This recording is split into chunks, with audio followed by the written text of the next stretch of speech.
All right, welcome back to You Special on Ndtv Hindu. We are the MOP Vaishnav College for Women in Nungambakam, and we are discussing the murder case of Sub-Inspector Vetrivel in Tirunelveli a few days ago.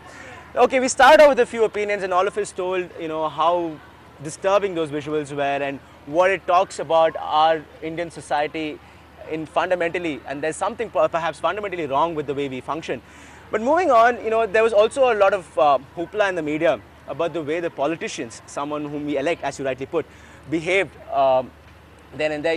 The visuals show that they were standing by and practically doing nothing, although the minister said that he tried his level best to help out. But someone, if you can recount as to what you remember and what happened as of what you saw on television. See, actually in a lot of reports they said that, all those gangsters were throwing bombs and all that, so that is why they had security problem and they couldn't approach the police officer, because of the security problem.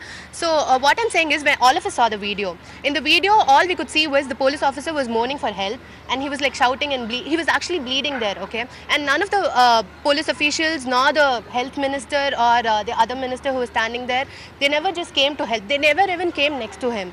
All he was doing is just groaning in pain, and the public was just passing by, and a journalist who was just capturing him on video and doing nothing. They said they called the ambulance. For some time, if you see, for a long time the minister was just sitting in his car, and only after some 10-15 minutes or so he came outside and then saw and he called the ambulance. But instead of wasting time, he was bleeding actually. He could have been saved. He was actually pronounced dead when he was brought to the hospital. They could have actually got him into the car and took him on the way, put him in the ambulance or something. That could have saved his, at least little bit of his, they could have done something, given him first aid or something, taken him to the hospital. And given the fact that he's also such a special officer in the force, someone who helped catch Veerapan. Catch Veerapan. And I think that was really, not delaying your duty is equal to not doing your duty too. Okay, justice delayed is justice denied, and in this case help denied is, life denied. You had to say something. I have a point. Yeah. See, the politicians, the person, he was, Mr. Vetrivel was lying on the road moaning for help, and that politician was doing something as mundane as talking on the phone. He didn't even come and gather around that person. They didn't even try to at least, hold out a hand. They didn't do anything. They were standing and talking on the phone. The politicians, the police officers. Maybe he was calling the ambulance. Probably, I do not know. But what's the point of an ambulance when that person is, he's dying, and the ambulance can take so much time. There was a doctor on board. They could have called him, they could have done something. All right. I think more than that, it's that, a few days later in a press conference, Mr. Paneerselvam, he said he was shaken by the incident and that's why he didn't take action. How can that be? If the health minister himself is shaken, how can we act? We're expected to act when an accident happens. You see people picking them up, taking them to hospitals. And when the health minister himself doesn't have the presence of mind to do so much as, take him in his car, they have a doctor in hand, so he can't get into trouble. He knows what he's doing. Shouldn't he at least help? I mean, it's just, if it's any other minister, you can understand he's the health minister. No, I don't agree we can understand if it's any other minister. But no, I want to ask you, since you're making this statement, if you're given one opportunity to meet the health minister today regarding this incident, what would you like to tell him? I'd probably like to ask him what he thought. I mean, if he says he's shaken, I mean, what is that? Where is how his can presence of mind? Exactly? Where how is can humanity? We voted him to power thinking he'd be good at such situations, and if he himself says he's shaken, what do we do? He could have taken and done something for that person. That's what I feel. I would ask him straight on, why didn't you do anything? What were you thinking at that moment? I would ask him that. Okay, you had to say something. They waited for the ambulance for a very long time, and then they took him in one of the minister's car itself. But they did help, but help was not timely help. When someone needs to help someone, it should be help. They should help during that timely situation. It should be timely help and not help after the whole incident has occurred. There's no point in helping at that point of time. Okay, she has something to say. In fact, the video also shows Mr. Vetrivel crying out for help, and you have all the ministers standing around, talking amongst themselves as if there's just nothing happening. They're just talking amongst themselves and not really bothered about what's happening. And when there is a doctor on board, you do not have to wait for an ambulance. All right, yeah. So that point has been made. Yeah, they should have done something when, that's what all of us feel. Yeah, you had to say something. Yeah, okay. That, yeah.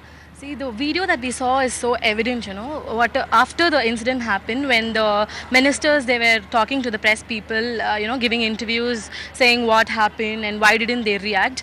The video and what they're saying, it did not match at all. At one point of time, these people were saying that immediately in 2-3 minutes, the health secretary, during an interview, he was saying that only 2-3 minutes he delayed, and after that, immediately they called to the ambulance. But there on the sets, you know, when they were showing the video, there they told that only after 8 minutes the collector, he called to the ambulance, and after 20 minutes this person was taken to the hospital. So what they say is something different from what we see in reality. That's the first point. And the second thing what I wanted to say is, you know, the person was alive there, and during that interview what Mr. Subraj was giving, he told that, you know, he mentioned the word called body. That was really bad, you know. When you hear that, it really strikes, and it's pathetic, because he was alive there. He could have helped. Instead, he's saying that, you know, the body was in such a condition that scientifically it could not be taken in any vehicle that was they were having. So they called to that 108 ambulance, because only that 108 ambulance will have the facilities that can be, you know, that can help this person to be taken to the hospital. That was very bad. According to me, I felt it's really bad, you know, on sets to say something like this. It was really horrible. And moreover, it's like getting an ambulance, waiting for an ambulance to come, it's just atrocious. Like, how long will you wait for an ambulance to come, considering how far, you know, you need to go and get it back. Pass the mic on to her. The minister said he was shaken, but will he react the same way when any of his family member was there? He will take an action in fraction of a second, right? So why didn't he do that? When he can do it for his family, why didn't he do it? Treatment to someone else, yeah. Mic on, please. Okay, I have a different view. I want to say that it's very easy sitting and blaming the politicians and any minister, but every single human being is very conscious about their own life. It's easy to say that why didn't the minister save, but they also have their life and their family, and anything could have happened. The fact that he's a minister gives him more responsibility, right? Don't you think so? No, that's true that he has a responsibility, but he did do. It was not timely. Yeah, the ambulance came after 20 minutes. It was just not timely. No, but what's the point you're making? What's the point you're making? The point is that it's just not the politician who has to be blamed. They were common people, they were journalists. Why didn't they do? Journalists were ready to capture their footage. Okay, but they were not ready to. So the politicians were the ones who were there. The politicians were the ones who were there. We were not there. They were the ones who could have done something. So that's why we're blaming them. If there was somebody else also, we would have said the same thing. If citizens, common citizens like us were there, we would have, and if they hadn't helped, we would have done the same thing to them.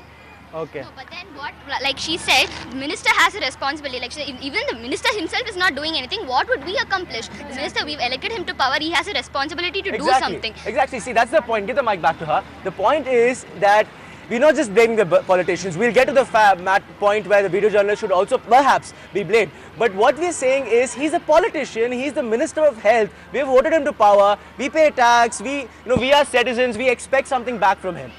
Okay, and if he is being so lethargic, as pointed out by all you guys, that, don't you think it's a matter of concern? That's what these guys are asking. Yeah, it is a matter of concern. But I would like to ask, if you become a politician later and you are in that situation, what will you do? You can sit here and say, you can just sit here and say that, yeah, I would have maybe saved it. But that's not the fact. It's actually not the fact. It's spontaneous. Whatever is happening is spontaneous. It has to come on the spot. No, number one is... See, don't you think somewhere there, this is perhaps the point I was making initially as well. It is actually the rule, actually. See, people still think that, when someone is lying there, like, murder or an accident, if you take them to hospital, first thing they will have to file an FIR, and then they will be questioned and all that. But then there is a law now saying that, any case who is like, life or death matter, they are supposed to provide first aid, and they are supposed to, because like, your life is important, okay? Not many people realize that. We'll put a pause to this discussion there. I'm running out of time in this segment. So we'll take a quick break, and then we'll be back and we'll continue this discussion on News Special.